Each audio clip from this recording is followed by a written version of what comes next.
Hi, everyone. So one of the poses that I've noticed a lot of people say they don't enjoy very much is cow face pose.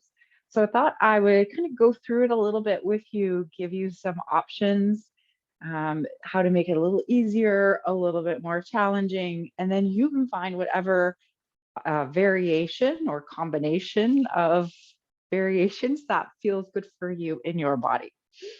So a couple things that you will need. I personally like to use a folded blanket underneath the hips. So that does a couple of things. So we're just sitting on the edge. Um, it helps to bring the hips up higher, which creates less stress on the hips, on the thighs. But also when we do that, we tend to sit up taller because it's just the way it is. We sit up taller, okay? Another thing you will need is either a strap, a belt, a scarf, a towel, something that will help you reach your arms behind. Okay. And then possibly even one or two blocks or some pillows that will come underneath your thighs to kind of help support your legs. So I'm going to show you kind of where we want to feel it. And I'll start with the full pose and then break it down from there, how you can adjust it depending on what you feel in your body or where the challenge is. So even if your cow face pose looks completely different by the end, it's okay, it doesn't matter. The point is to, well, be present, be with your breath, be with your body, but also feel the stretch in those areas of your body. All right, so first I'll come into the full cow face pose. So coming in, there's a couple different ways to come in, just kind of depends on what people feel. Sometimes feet come to the earth and then tucking one leg under and bringing the other leg on top. So we want to be able to stack our knees here as much as we comfortably can. And anytime we're moving in and out of these kind of poses where we're bending the knee, we're moving the leg, we're moving the body, we want to activate the feet to activate everything around the knee to protect that knee. All right, so the point of the legs is to feel a stretch along the outer leg into the hips, right? It's specifically for the hips, but we can feel it in the leg as well. So from my research, apparently bringing your feet closer to your hips makes it easier. However, it depends on your body because personally, this top leg of mine does not come back by the hip. So it's whatever your body is comfortable doing, right? All right, so the arms, the full variation here of the arms, I'll bring the hand up towards the sky and hand comes back behind. And then opposite hand, I'll reach the palm back and clasping the fingers together. The fingers will be clasped hopefully like this. I say hopefully, it doesn't matter. I can't clasp them, just so you know. So what we want to do here is we want to send this elbow up towards the sky. So that way we feel a stretch here along the back of the arm. And we want to be mindful of the head. Often what we do is we go like this when we're reaching, so send the head back.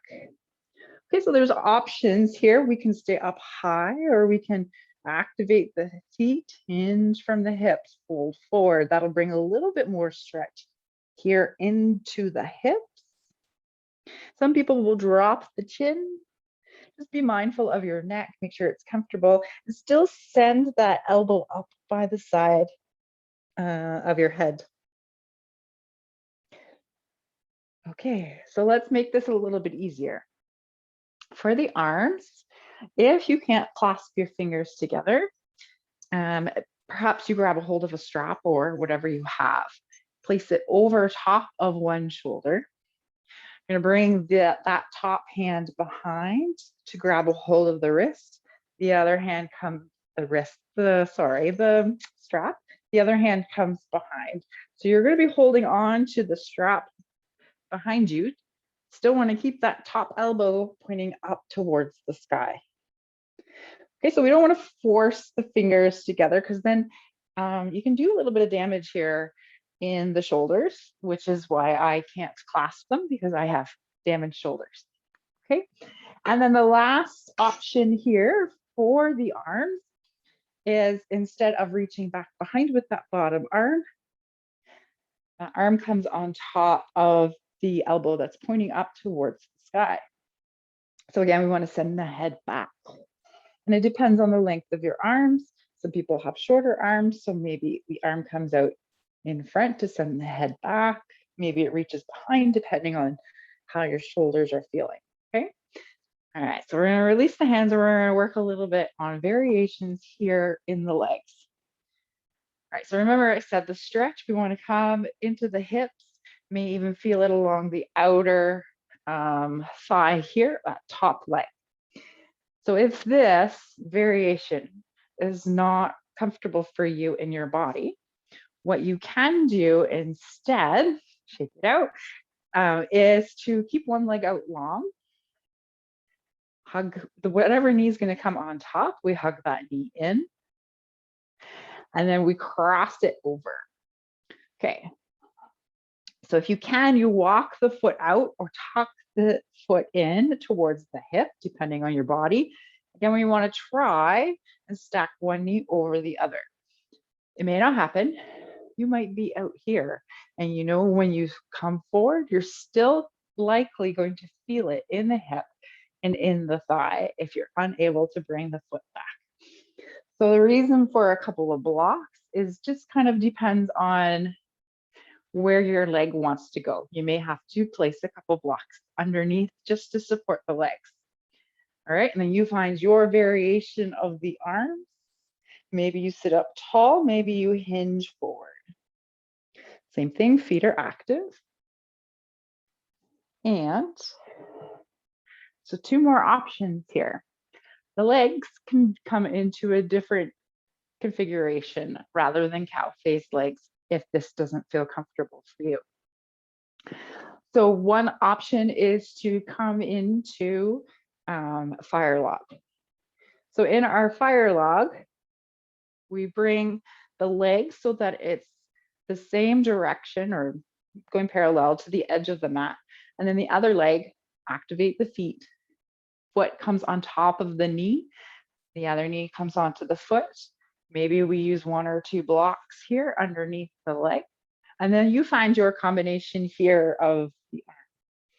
Same thing, you'll feel the same stretch pretty much in the hips. Last option, easy seated pose. So we do this, sometimes we come into surrender pose. You'll find easy seated pose, any variation in your arms, and come forward. All right, so there's lots of options for you. Again, it doesn't matter if your cow face looks like this or if it looks like this. All right, find the one that feels best for you, and hopefully now you'll be a little bit more comfortable with the pose.